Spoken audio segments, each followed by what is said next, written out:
मनहूस रमैया।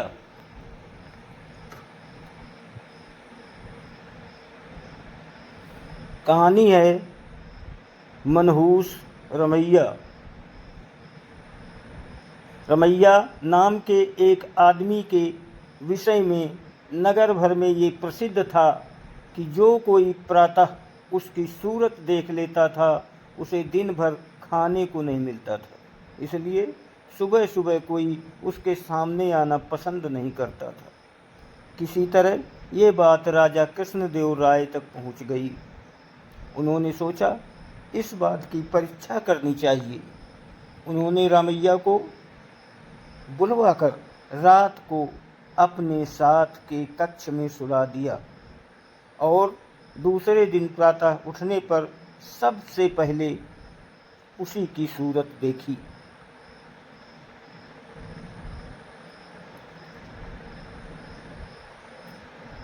दरबार के आवश्यक काम निपटाने के बाद राजा साहब जब भोजन के लिए अपने भोजन कक्ष में गए तो भोजन परोसा गया।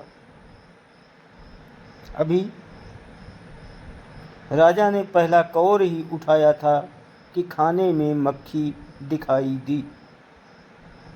देखते ही देखते उनका मन खराब होने लगा और वो भोजन छोड़कर उठ गए। दोबारा भोजन तैयार होते होते इतना समय बीत गया कि राजा की भूख ही मिट गई। राजा ने सोचा अवश्य ये रमैया मनहूस है, तभी तो आज सारा दिन भोजन नसीब नहीं हुआ। क्रोध में आकर राजा ने आज्ञा दी इस मनहूस को फांसी दे दी जाए। राज्य के प्रहरी उसे फांसी देने के लिए ले चले। रास्ते में उन्हें तेनालीराम मिला। उसने पूछा तो रमैया ने उसे सारी बात कह सुनाई।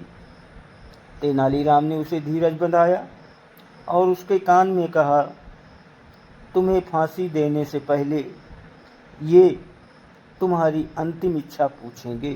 तुम कहना, मैं चाहता हूँ कि मैं जनता के सामने जाकर कहूँ कि मेरी सूरत देखकर तो खाना नहीं मिलता, पर जो सवेरे सवेरे महाराज की सूरत देख लेता है उसे तो अपने प्राण गंवाने पड़ते हैं। ये समझाकर तेनालीराम चला गया।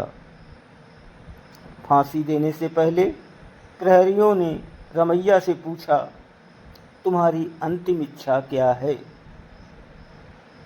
रमैया ने वही कह दिया जो तेनालीराम ने समझाया था।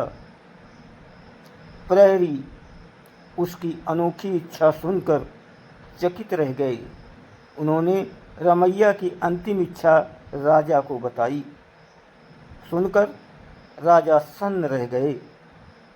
अगर रमैया ने लोगों के बीच ये बात कह दी तो अनर्थ हो जाएगा।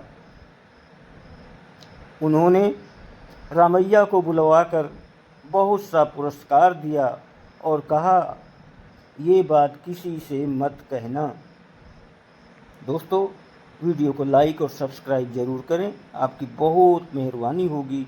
आप सभी को बहुत बहुत धन्यवाद और कोटि कोटि प्रणाम।